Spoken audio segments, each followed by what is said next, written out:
Howdy y'all, author Brian S. Pratt here. Here's something new. 1. I tell you, that baby is going to come any day now. Having had 3 children of her own, Maddie Jorgensen knew what she was talking about. She sat with her neighbor and friend, Soretta Mackison, a farm wife like Maddie. She was expecting her first, but her baby wasn't the one they spoke of. Maddie peeled the strip off the pod of peas, popped it open, ran her thumb down it to drop the peas into the bowl on her lap. Then, dropping the empty pod into the basket next to her, she took another pea pod and repeated the process. It was summer in the small farming community of Corral, named after the first resident. It didn't have much to offer. A general store, a modest blacksmith, a very modest temple to Mai, and an inn was all they had. Those living in the area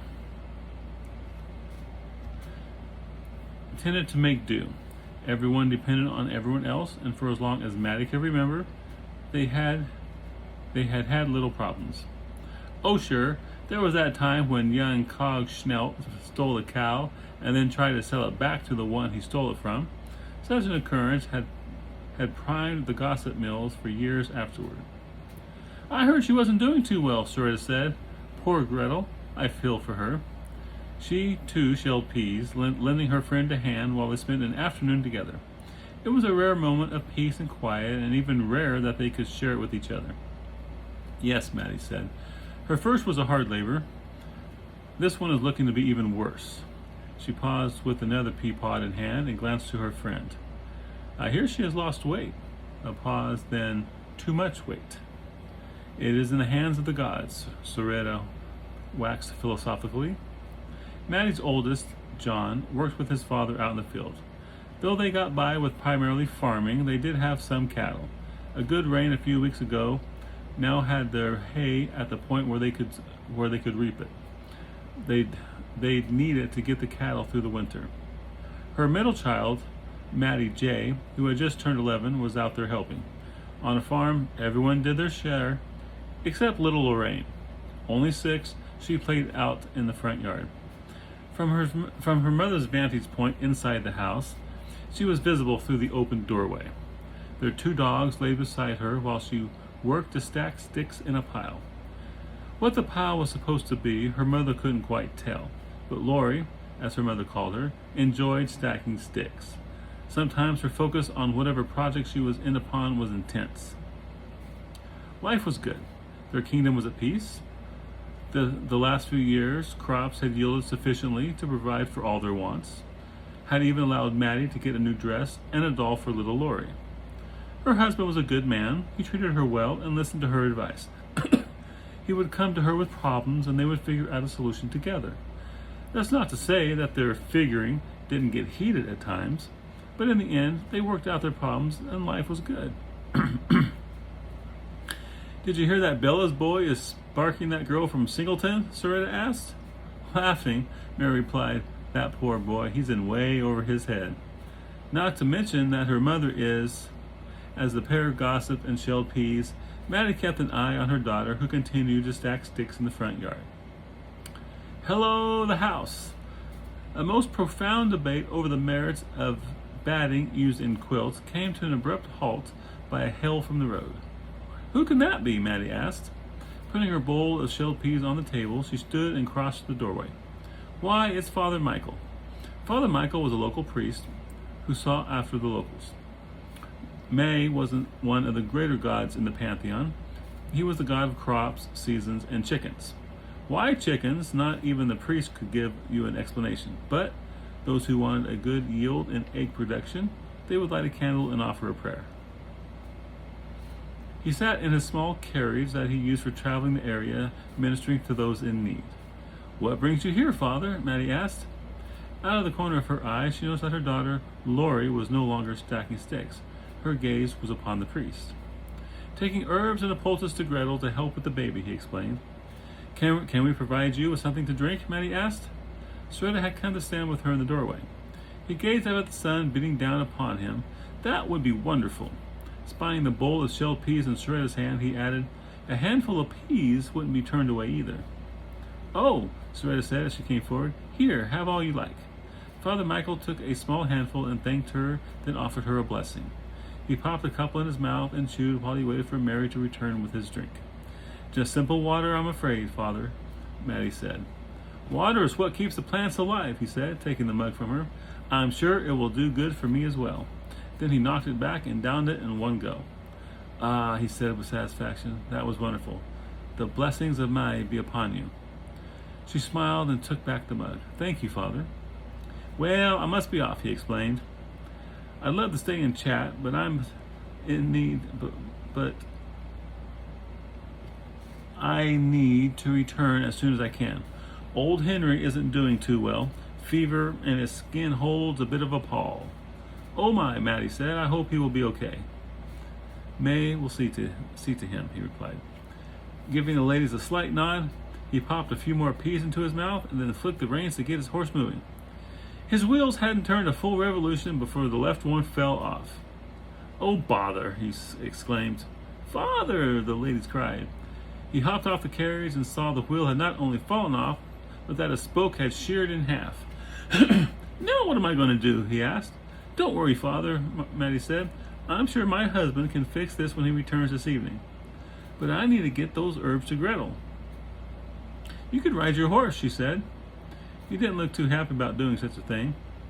Come to think of it, Maddie wasn't sure if she had ever seen him on a horse. He was always in his carriage. He always rode in his carriage? Yeah. Or always traveled in his carriage. There you go. "I could take them to you for her," she said. His eyes lit up. "Can you?" Nodding, she replied, "Of course. I can check in on her and see how she is doing." She turned to Soretta. "Could you stay here while I am gone and look after Laurie?" "Be happy to," Soretta said. 6-year-old Laurie now stood facing the trio as they discussed his situation. Her little face was set in a frown. Maddie knew that look. Seen it 100 times. "Can you manage to return to your temple?" Soretta asked. Sighing, he nodded. "Yes, it isn't more than an hour's walk from here." After a pause, he added, "I think." He reached into his carriage and removed a small basket and then handed it to Maddie. She could readily smell the fragrance of the herbs contained within. Tell her to mix a spoonful in a cup of hot water," he explained. "It should help with the pain and give a boost to her strength as well." "I will," Maddie assured him. Sighing again, he untied his horse from the harness. "You could ride him," Soretta suggested. "Yes, that is true," he replied. But when he started down the road, he walked and led the horse by the reins.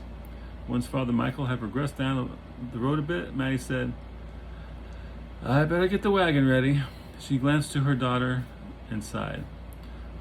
Laurie's eyes were already beginning to well tears as she watched her mother.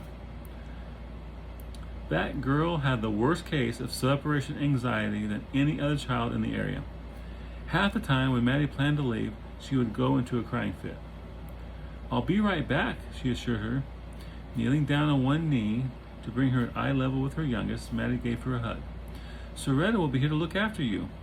She glanced from one eye to the other, then back again. A single tear formed and cascaded down the young face. Down the child's face. There you go. Laurie nodded, but said nothing. Giving her one more hug, Maddie got to her feet and made her way to the barn. There she put the horses in their traces, securing them to the wagon. Throughout the procedure, she kept an eye on her daughter. Laurie merely stood motionless, watching her mother. Once the horses were secured into the wagon, she put the baskets of herbs on the floorboard beneath the buckboard.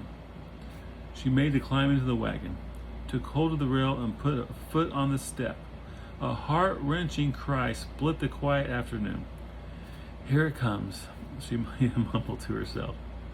Launching herself at her mother, Laurie wailed and with tears streaming down her face, wrapped her arms around her mother's leg that still stood upon the ground. "Don't go," she cried. Sobs of the most pitiful nature sounded as if they were being ripped from deep within her little body. Praying for the gods to give her strength in dealing with her daughter, Maddie removed her foot from the step, let go of the rail, and turned about. Instantly, both of Laurie's little arms were wrapped around her knees. and she buried her face against her mother's thighs. Maddie glanced to Soretta, saw her friend had a sad smile on her face while giving her a brief shake of the head. "It's okay, Lori," Maddie said. Soretta came over to them. "I am going over to drop the herbs off for the good father," she explained. "I'll be right back." "No," she cried. "Don't go." Maddie gave Soretta a look as if to say, "A little help, please." Soretta came and took hold of Lori's shoulders and started to peel her off her mother. "We can make sweet cakes," she said, "and have them ready for your mother's return." "No, no, no," she wailed. Just as one arm was removed from her mother's legs, she wriggled, twisted, and latched back on again.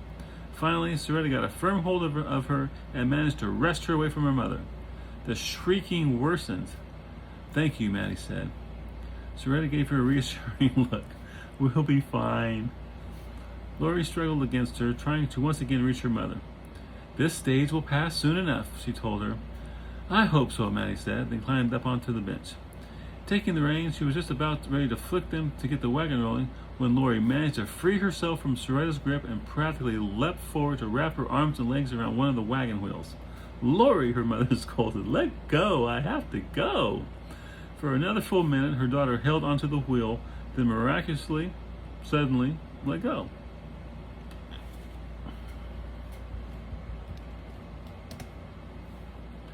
Taking 2 steps back, she turned red-rimmed eyes toward her mother. Face puffy from the crying jag, streaked tears upon her face, she wiped her nose with the back of her hand. "Be good," Maddie told her with a soothing tone.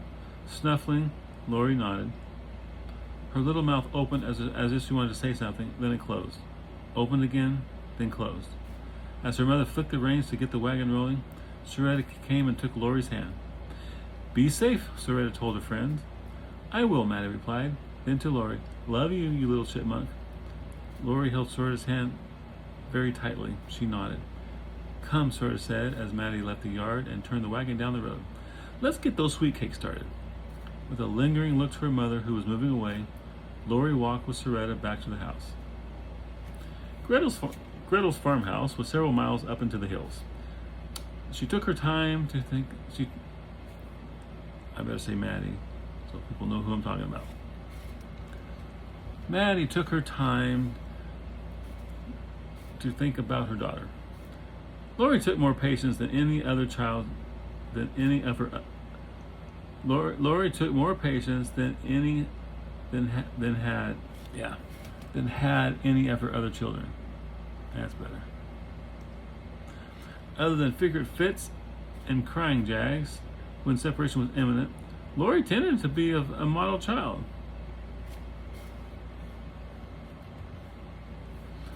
Never got into trouble, never had a serious injury, never wandered off.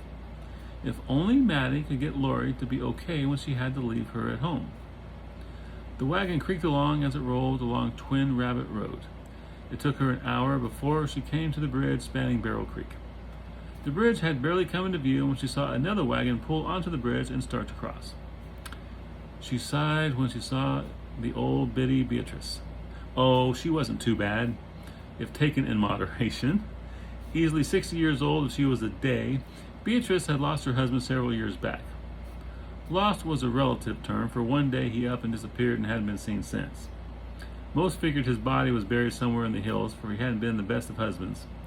Others thought he had finally run off with the candlemaker's widow from over in Carlton's Corner. Whatever the reason, Beatrice now was lonely and would glom onto anyone who had a moment for conversation. As Beatrice's wagon rolled off the bridge, the old woman saw Maddie approaching and broke into a smile. "God help me," Maddie mumbled to herself.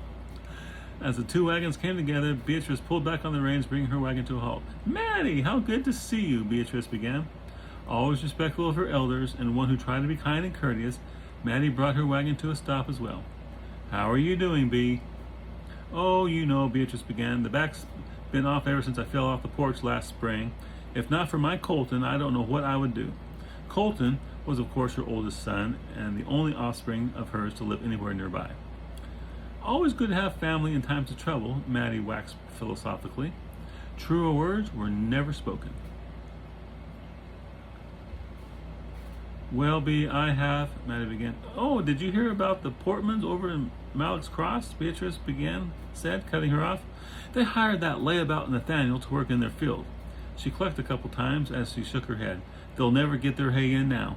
You heard what Nate did to Stillman's chicken house, didn't you?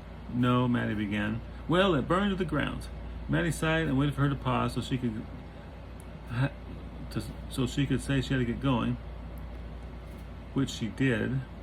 How'd you set fire to a chicken house? I tell you, that boy was dropped too many times as a baby. You know that his father spent too much time inside a bottle when he was a baby. Yes, indeed. Think his mama did too, but you didn't hear that from me. While Beatrice continued to drone on about the happenings and gossip of the area, Maddie's gaze wandered up the road to the bridge. She saw a rider start to cross, heading her way. Yeah, I better say that. Heading her way. She couldn't tell who it was from this distance, but trying to figure that out was a far sight more interesting than listening to Beatrice drone on and on. Might be Kalen, Mary's husband, she mused silently to herself. They lived up that way, and he's of the right build. So how is that daughter of yours? The rider came to a stop about mid-span on the bridge. He was looking up the creek where it came down from the lake up in the mountains. Now, why would he... Maddie, dear, Beatrice said. Are you listening? What? Maddie asked, returning her attention to Beatrice. I'm sorry. Thinking about my daughter. Lori? Maddie nodded. Yes, I've heard she's a handful, but some are. You just need to wait for them to grow out of it. Heard that those who have emotional issues, like your Lori, grow up just fine once the change hits them. So I've heard, Mary replied. I just hope every bird in the trees suddenly took flight. So now, how about launched into the air? Yeah. Launched into the air. The two women glanced up as hundreds of birds filled the sky. Well, I've never seen the like, Beatrice said. Maddie's horse snorted and started getting restless, began pulling on his traces. A faint roar could be heard coming from the hills. The ground began to tremble ever so slightly. The trembling steadily grew more severe. The roar, faint at first, rapidly grew in volume and intensity. The horses reared. Whoa there, Maddie yelled. Pulling the reins, she got the horse to quiet for a moment. The movement from up ahead drew her attention. The rider had turned around and the horse broke into a gallop. Then a wall of water struck the bridge before he could make it to safety. A moment he and the bridge were there. The next, they were both gone. Maddie looked in horror at the raging water. Ooh, that's good. Looked in horror at the raging water. She flicked the reins. Yeah, she screamed as. Yeah. She flicked the reins. Yeah, she screamed as she tried to turn her horse around. Water broke through the trees nearby. Beatrice screamed as a massive wave struck the two ladies in their wagons. The horses screamed as the wagons were picked up and shoved from the road. Maddie heard Beatrice scream a final time as... I'm saying screamed way too many times. Yeah, she exclaimed. Okay, water broke through the trees. Beatrice screamed as a massive wave struck the two ladies in the wagons. The horses shrieked. There we go. As the wagons were picked up and shoved from the road.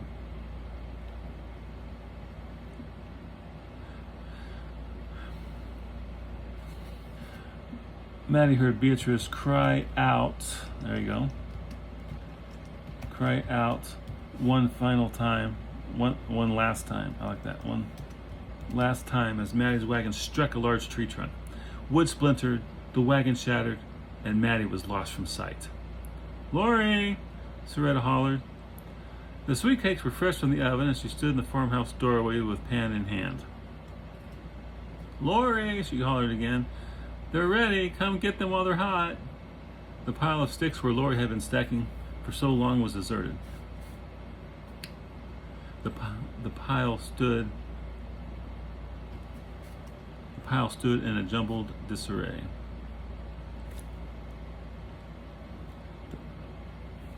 She scanned the front yard. Lori! Not seeing the little girl anywhere, Soraya took, why am I missing all kinds of letters? Took the tray of sweet cakes back inside and put them on the table. About that time, the ground began to rebel. From far off, she heard a roar. Lori! The ground shook for a few minutes. The roar got louder. She glanced toward the sound, wondering what was going on.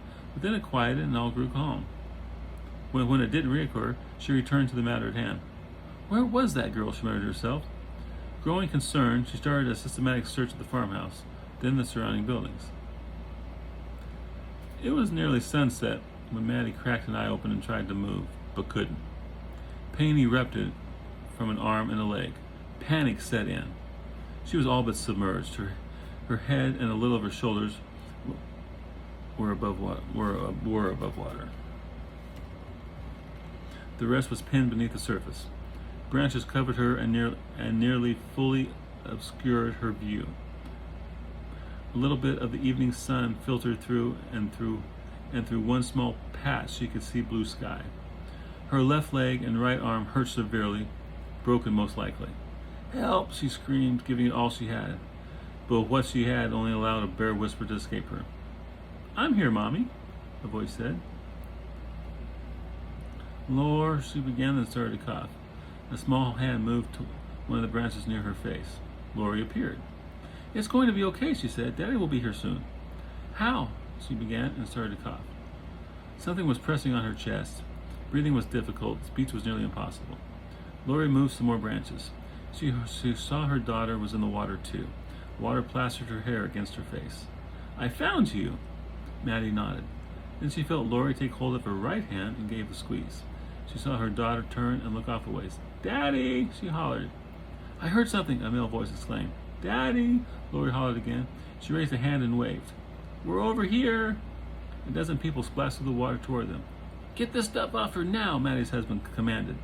The last thing Maddie saw before losing consciousness was the face of her husband, his smile, his sense of relief at finding her, the tears in her eyes. Then there was nothing. And that is number 1. Number 2 will come at some point. I'm not in a great hurry for these. I just thought I'd post this because it's something different. Anyway, there you go. Y'all take care.